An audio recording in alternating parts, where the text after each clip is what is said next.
बांग्लादेश के पूर्व प्रधानमंत्री शेख हसीना ने हाल ही में एक वर्चुअल सत्र के दौरान अहम बयान दे दिया। उन्होंने कहा कि अल्लाह ने उन्हें किसी खास उद्देश्य के लिए बचाया है और अब वह अपने देश में हुई हिंसा और अवामी लीग के नेताओं की हत्या के आरोपियों को न्याय के कटघरे में लाने के लिए प्रतिबद्ध हैं। शेख हसीना ने बांग्लादेश में बढ़ते आतंकवाद और हिंसा के बारे में भी चिंता जताई। साथ ही बांग्लादेश की सरकार के द्वारा उनके प्रत्यार्पण की कोशिश का भी जिक्र किया। बता दें कि शेख हसीना ने इस वर्चुअल सत्र में बांग्लादेश में अवामी लीग के नेताओं की हत्या के आरोपियों को जल्दी से न्याय दिलाने की बात कही है और साथ ही इस न्याय के दायरे में लाने का वादा भी किया है। उन्होंने कहा कि अल्लाह ने मुझे किसी खास उद्देश्य के लिए बचाया और मैं अपने देश और पार्टी के नेताओं की हत्या के आरोपियों को किसी भी हाल में बचने नहीं दूंगी। उन्होंने ये तक कह दिया कि बांग्लादेश में अब आतंकवाद और हिंसा का माहौल बन चुका है जो देश के लिए खतरनाक है। इसके अलावा शेख हसीना ने बांग्लादेश की आंतरिक सरकार के प्रमुख सलाहकार मोहम्मद यूनुस पर भी हमला किया। शेख हसीना ने कहा कि मोहम्मद यूनुस ने कभी भी लोगों के भले के लिए काम नहीं किया। उन्होंने जनता को ऊंची ब्याज दरों पर छोटे छोटे कर्ज दिए और उन पैसों से अपनी आलीशान जिंदगी विदेशों में बिताते रहे। शेख हसीना ने कहा कि वो अपनी सरकार में मोहम्मद यूनुस की मदद कर रही थी, लेकिन बाद में उन्हें समझ आया कि यूनुस ने हमेशा सिर्फ अपनी भलाई के लिए काम किया और अब उसकी सत्ता की भूख ने बांग्लादेश को आग में झोंक दिया है। बता दें कि शेख हसीना के खिलाफ बांग्लादेश सरकार का एक बड़ा कदम ये भी रहा कि वो बार बार उनके प्रत्यार्पण की मांग कर रहा है। बांग्लादेश के विदेश मामलों के सलाहकार मोहम्मद तौहीर हुसैन ने हाल ही में कहा था कि बांग्लादेश ने शेख हसीना के प्रत्यार्पण का मुद्दा भारत के सामने उठाया है, लेकिन इस पर अंतिम निर्णय नहीं हुआ है। ये मामला तब बढ़ गया जब बांग्लादेश के मुख्य सलाहकार मोहम्मद यूनुस ने प्रधानमंत्री नरेंद्र मोदी से शेख हसीना के प्रत्यार्पण की मांग कर दी। थाईलैंड में हुए बिम्स्टेक सम्मेलन के दौरान प्रधानमंत्री मोदी और यूनुस के बीच इस मुद्दे पर बातचीत हुई। हालांकि प्रधानमंत्री मोदी ने इस मुद्दे पर सीधे प्रतिक्रिया देने से बचते हुए कहा कि दोनों देशों के रिश्तों को बेहतर बनाए रखने के लिए सभी पक्षों को संयम से काम लेना चाहिए। यूनुस ने प्रधानमंत्री मोदी से क्या मांग की और जहां प्रधानमंत्री मोदी से यूनुस ने मांग की तो वहीं मोहम्मद यूनुस ने प्रधानमंत्री मोदी से शेख हसीना की। तो वहीं दूसरी तरफ प्रधानमंत्री मोदी ने इस दौरान बांग्लादेश में अल्पसंख्यक हिंदू समुदाय के खिलाफ हो रही हिंसा पर चिंता जताई और कहा कि बांग्लादेश को इस मुद्दे पर गंभीर कदम उठाने चाहिए। प्रधानमंत्री मोदी ने यह भी कहा कि सभी देशों को अपने अल्पसंख्यकों की सुरक्षा सुनिश्चित करनी चाहिए और इसके लिए समर्पण और जिम्मेदारी से काम करना चाहिए। प्रधानमंत्री मोदी के इस बयान से ये संकेत मिलता है कि भारत बांग्लादेश के मामले में हस्तक्षेप नहीं करना चाहता, लेकिन बांग्लादेश में हो रही हिंसा पर उसकी नजर जरूर है।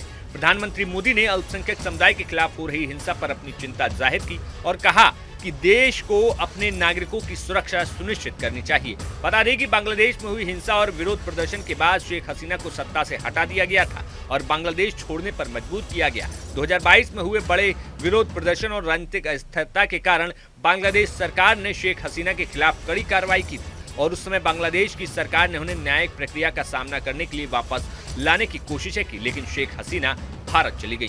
शेख हसीना ने अपने देश छोड़ने के बाद कहा था कि बांग्लादेश में बढ़ती हिंसा और असुरक्षा की वजह से उनके लिए देश में रहना मुश्किल हो गया है। उनका ये कदम सिर्फ राजनीतिक अस्थिरता से बचने के लिए था। बांग्लादेश में होने वाली हिंसा के कारण उनकी जान को खतरा था और इसी वजह से उन्होंने भारत आकर शरण ली थी। बांग्लादेश के पूर्व प्रधानमंत्री शेख हसीना ने हाल ही में एक वर्चुअल सत्र के दौरान अहम बयान दे दिया। उन्होंने कहा कि अल्लाह ने उन्हें किसी खास उद्देश्य के लिए बचाया है और अब वह अपने देश में हुई हिंसा और अवामी लीग के नेताओं की हत्या के आरोपियों को न्याय के कटघरे में लाने के लिए प्रतिबद्ध हैं। शेख हसीना ने बांग्लादेश में बढ़ते आतंकवाद और हिंसा के बारे में भी चिंता जताई। साथ ही बांग्लादेश की सरकार के द्वारा उनके प्रत्यार्पण की कोशिश का भी जिक्र किया। बता दें कि शेख हसीना ने इस वर्चुअल सत्र में बांग्लादेश में अवामी लीग के नेताओं की हत्या के आरोपियों को जल्दी से न्याय दिलाने की बात कही है और साथ ही इस न्याय के दायरे में लाने का वादा भी किया है। उन्होंने कहा कि अल्लाह ने मुझे किसी खास उद्देश्य के लिए बचाया और मैं अपने देश और पार्टी के नेताओं की हत्या के आरोपियों को किसी भी हाल में बचने नहीं दूंगी। उन्होंने ये तक कह दिया कि बांग्लादेश में अब आतंकवाद और हिंसा का माहौल बन चुका है जो देश के लिए खतरनाक है। इसके अलावा शेख हसीना ने बांग्लादेश की आंतरिक सरकार के प्रमुख सलाहकार मोहम्मद यूनुस पर भी हमला किया। शेख हसीना ने कहा कि मोहम्मद यूनुस ने कभी भी लोगों के भले के लिए काम नहीं किया। उन्होंने जनता को ऊंची ब्याज दरों पर छोटे छोटे कर्ज दिए और उन पैसों से अपनी आलीशान जिंदगी विदेशों में बिताते रहे। शेख हसीना ने कहा कि वो अपनी सरकार में मोहम्मद यूनिस की मदद कर रही थी, लेकिन बाद में उन्हें समझ आया कि यूनिस ने हमेशा सिर्फ अपनी भलाई के लिए काम किया और अब उसकी सत्ता की भूख ने बांग्लादेश को आग में झोंक दिया है। बता दें कि शेख हसीना के खिलाफ बांग्लादेश सरकार का एक बड़ा कदम ये भी रहा कि वो बार बार उनके प्रत्यार्पण की मांग कर रहा है। बांग्लादेश के विदेश मामलों के सलाहकार मोहम्मद तौहीर हुसैन ने हाल ही में कहा था कि बांग्लादेश ने शेख हसीना के प्रत्यार्पण का मुद्दा भारत के सामने उठाया है, लेकिन इस पर अंतिम निर्णय नहीं हुआ है। ये मामला तब बढ़ गया जब बांग्लादेश के मुख्य सलाहकार मोहम्मद यूनिस ने प्रधानमंत्री नरेंद्र मोदी से शेख हसीना के प्रत्यार्पण की मांग कर दी। थाईलैंड में हुए बिम्स्टेक सम्मेलन के दौरान प्रधानमंत्री मोदी और यूनिस के बीच इस मुद्दे पर बातचीत हुई। हालांकि प्रधानमंत्री मोदी ने इस मुद्दे पर सीधे प्रतिक्रिया देने से बचते हुए कहा कि दोनों देशों के रिश्तों को बेहतर बनाए रखने के लिए सभी पक्षों को संयम से काम लेना चाहिए।